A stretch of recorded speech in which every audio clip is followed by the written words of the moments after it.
एक देश एक निवडणूक हे सूत्र देशात लागू करण्याची दाट शक्यता व्यक्त केली जाते आहे।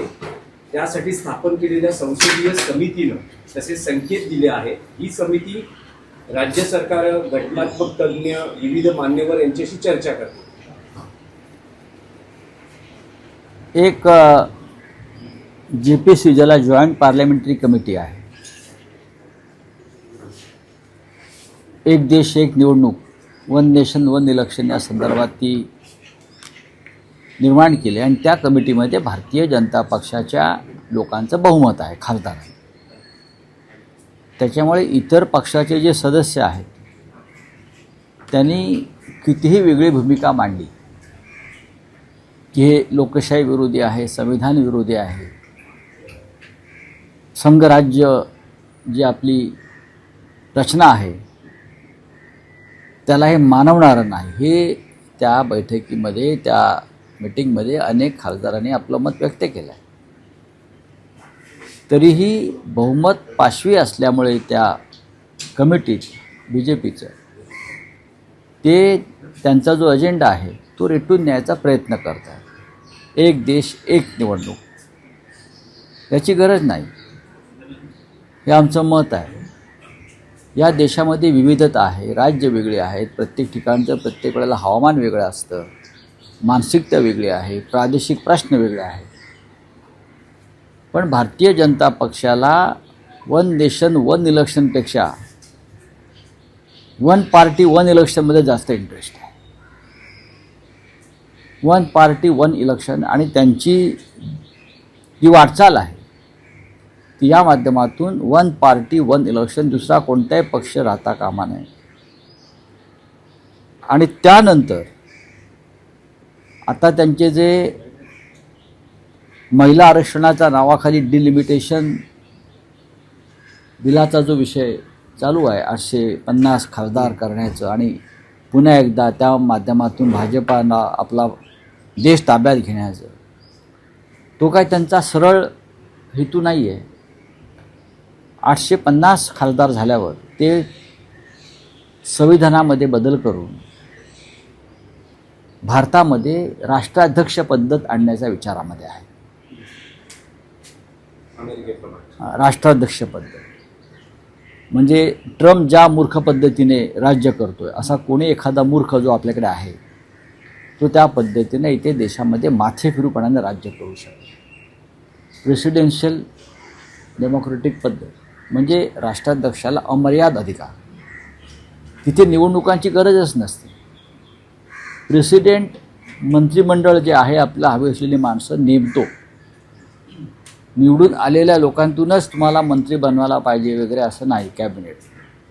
तर भाजपची वाटचाल ही आत्ता या क्षणी त्या दिशेने सुरू आहे आणि त्या दिशेने त्यांच्या बैठका आणि काम सुरू आहे। म्हणून आधी डिलिमिटेशन बिल मंजूर करायचं, डिलिमिटेशन बिल मंजूर झाल्यावरती घटनेमध्ये पूर्णपणे बदल करून, संविधान बदलून मोडून या देशातली लोकशाही संपवून राष्ट्राध्यक्ष पद्धत आणायची आणि परत या देशाच्या छातीवर राष्ट्राध्यक्ष म्हणून मोदींना बसवायचं, मोदींना बसवायचं। अशा पद्धतीची वाटचाल लोकशाही मोडण्याच्या दिशेनं सुरू आहे। त्याच्यामुळे ह्या सगळ्यात जे चाललं आहे काय वन नेशन वन इलेक्शन वगैरे वगैरे, हे सगळे बरोबरचे बुडबुड आहे। पण आमचा विरोध आहे, आमचा विरोध आहे त्याला।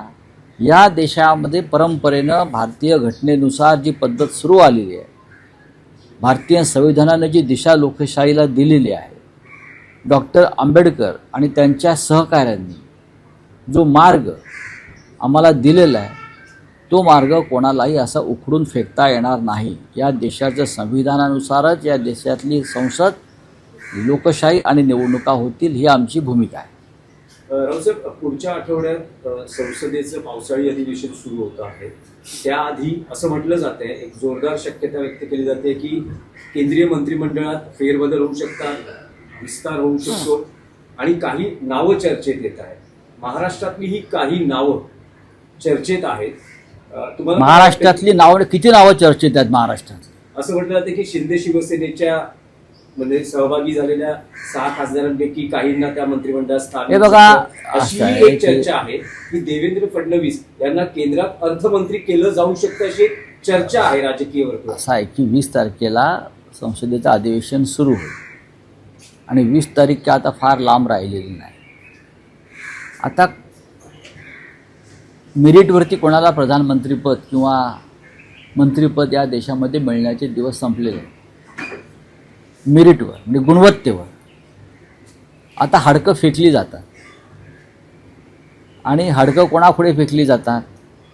ज्यांच्या गळ्यामध्ये मोदी आणि शहांनी पट्टा बांधलेला आहे अशांनाच ती हाडकं फेकली जातात. त्याच्यामुळे आता कोणाच्या पुढ्यामध्ये हाडकं फेकली जातील, मग तो मिंदे गट असेल किंवा आमच्याकडून फुटलेले जे 6 आहेत त्यांना हाडकं आता कोणाच्या तोंडात हाडूक दिलं जातं आहे ते पाहू. पण एक मात्र नक्की, केंद्रामध्ये काही अशा विशिष्ट हालचाली सुरू आहेत. केंद्रीय मंत्रिमंडळामध्ये काही महत्त्वाचे फेरबदल करण्यासंदर्भात पण गेल्या अनेक काळापासून सुरू आहेत. त्याच्यात अर्थमंत्री बदलले जातील, कोणी म्हणते परराष्ट्र व्यवहार मंत्री बदलले जातील, कोणी म्हणतात राजनाथ सिंग यांनाच घरी पाठवलं जाईल. अशा प्रकारच्या बातम्या चर्चेमध्ये आहेत. आणि मग महाराष्ट्रातून देवेंद्र फडणवीस हे सातत्यानं केंद्रात जातील, केंद्रात जातील, केंद्रात जातील असं म्हटलं जातं. आता केंद्रात जातील म्हणजे काय करणार? आमच्या त्यांना शुभेच्छा आहेत की 2029 पूर्वी जर तुम्हाला पंतप्रधान पदाची संधी मिळाली तर महाराष्ट्राला आनंद होईल मराठी माणूस झाला म्हणून. माननीय उद्धव ठाकरे साहेबांनी पण त्यांना त्या प्रकारच्या शुभेच्छा दिल्या. कारण 2029 नंतर भाजपचं राज्य इथे येणार नाही आहे. त्याच्यामुळे जे काय करायचं आहे ते 2029च्या आधीच तुम्ही करा. 2029 नंतर ना मोदी राहतील ना अन्य कोणी राहणार. त्याच्यामुळे देवेंद्र फडणवीस यांना 2029 पूर्वी ज्या काही हालचाली करायच्या आहेत त्या त्यांनी करून घ्याव्या. त्यामुळे अशा मला त्यांना शुभेच्छा आहेत. त्यामुळे एकनाथ शिंदे आपली ताकद वाढवण्याचा प्रयत्न करत पुन्हा आता आमदार फोडण्याची पण त्याची तयारी आहे. राष्ट्रवादीचे तुमच्या पक्षाचे संपर्क त्यांना बघा, ते फोडतायत, ते फोडण्याचा प्रयत्न करतायत. प्रचंड पैसे आहेत. पैसे त्यांच्या दरेगावातल्या शेतामध्ये उगवत नाहीत. ते पैसे काय ते मिसिंग लिंक 2,500 कोटीचं ओव्हर बजेट, म्हणजे लुटलेलेच पैसे आहेत ना हे. अशा पैशातून आमदार खासदार विकत घ्यायचे हे त्यांचं धोरण आहे. आणि हे अशा प्रकारची माणसंही देशाला घातक आहे. राजकारणाला नाही, देशाला घातक आहे. देशाच्या अर्थव्यवस्थेशी खेळ करणं म्हणजे हा एक आर्थिक दहशतवाद आहे. तुम्ही आजच महालेखापालांचं रिपोर्ट पाहिला असेल. त्यांनी महाराष्ट्राच्या आर्थिक बेशिस्तीवरती अत्यंत कठोर शब्दामध्ये कोरडे ओढले आहेत. ही आर्थिक बेशिस्त अशीच चालत राहिली तर महाराष्ट्राला कोणी यापुढे 1 रुपयासुद्धा कर्ज देणार नाही. आता हे तर विरोधी पक्षाने सांगितलेलं नाही. ही महाराष्ट्राची बदनामी आम्ही केली नाही, केंद्र सरकारचेच महालेखापाल आहेत, त्यांनी ही बदनामी केली असेल महाराष्ट्राची तर देवेंद्र फडणवीसांनी त्या महालेखापालांना बघून घेतलं पाहिजे. बरं का, त्यांना बघून घेतलं पाहिजे, त्यांच्यावर कठोर कारवाई केली पाहिजे की तुम्ही महाराष्ट्राविषयी असं कसं काय म्हणू शकता, जरी ते सत्य असलं तरी. अशी मला त्यांना आता सांगायचं आहे. एक याच्यातलाच विषय आहे. राजकारणात जर त्याला महत्व नसतं, जर तरी आपण अशी एक शक्यता मानू की फडणवीस जर केंद्रात गेले मंत्री म्हणून तर तुम्हाला काय वाटतं की राज्याची सूत्र कोणाकडे येऊ शकतात? चंद्रशेखर बावनकुळेंकडे येतील.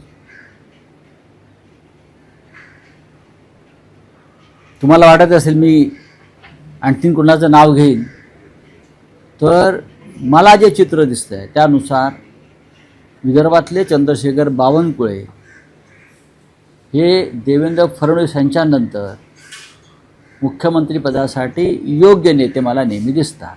सगळ्यांशी संवाद ठेवणारे, सांभाळून घेणारे. एकनाथ शिंदे परत मुख्यमंत्री होणार नाहीत, अजिबात होणार नाही. बरोबर आहे. गिरीश महाजन यांचा रेकॉर्ड अत्यंत खराब आहे, अत्यंत खराब आहे. त्याच्यामुळे या क्षणी ज्येष्ठ मंत्री म्हणून जर ते केंद्रात गेले, आम्ही तर म्हणू मुख्यमंत्री व्हा, प्रधानमंत्री व्हा 2029च्या आधी, तर 100% मला असं वाटतं की चंद्रशेखर बावनकुळे यांचा विचार आणि शिफारस हे स्वतः देवेंद्र फडणवीसच करते, हे माझं आकलन. तुमच्या शुभेच्छा असतील बावनकुळेंना, जर असं झालं तर पाठिंबा सोडा पण शुभेच्छा असतील. बघा, राज्याच्या मुख्यमंत्रीपदी येणाऱ्या योग्य व्यक्तीला नेहमी शुभेच्छा दिला पाहिजे, जो राज्याचं हित पाहिल, जो राज्य योग्य दिशेने पुढे घेऊन जाईल आणि जो या राज्याचा स्वाभिमान टिकवेल, अशी कोणी व्यक्ती असेल तर त्याला शुभेच्छा देणं हे आमचं कर्तव्य आहे. असं काय त्यात चुकीचं काय आहे? मी तुम्हाला माझा अंदाज आणि माझं आकलन सांगितलं. त्यांच्या पक्षातले निर्णय घेणारे आम्ही नाही आहोत, पण असं घडू शकेल किंवा असं घडण्याची शक्यता आहे. आता राम मंदिराविषयी आपण काय विचारू? राम मंदिर चोरीवर काल एकनाथ असताना दाम आणि सत्तेतून गेल्यानंतर राम आपल्या पक्षाला आणि सिद्धिविनायकाच्या दानपेटीवर डल्ला मारला कोणी? उद्धव ठाकरेंचं सरकार असतात हो त्यांच्या काय? सहकार्याने त्यांच्या सहकार्याने सहकार्याने आदेश बांदेकरांच्या दिशेने रोख आहे. असं आहे की सिद्धिविनायक मंदिर आम्ही ज्या पद्धतीनं सांभाळलं आणि त्याचा त्याच्या निधीचा जो सामाजिक कार्यासाठी विनियोग केला तो यापूर्वी कधीच झाला नव्हता. आत्ताच मला एक आमचे कार्यकर्ते भेटायला आले. ते घाटकोपर परिसरामध्ये डायलिसिस केंद्र उभं करतायत. जागा त्यांची स्वतःची आहे आणि आदेश बांदेकर अध्यक्ष असताना त्यांनी डायलिसिस केंद्रासाठी मशीन घेण्यासाठी एक रक्कम मंजूर केली.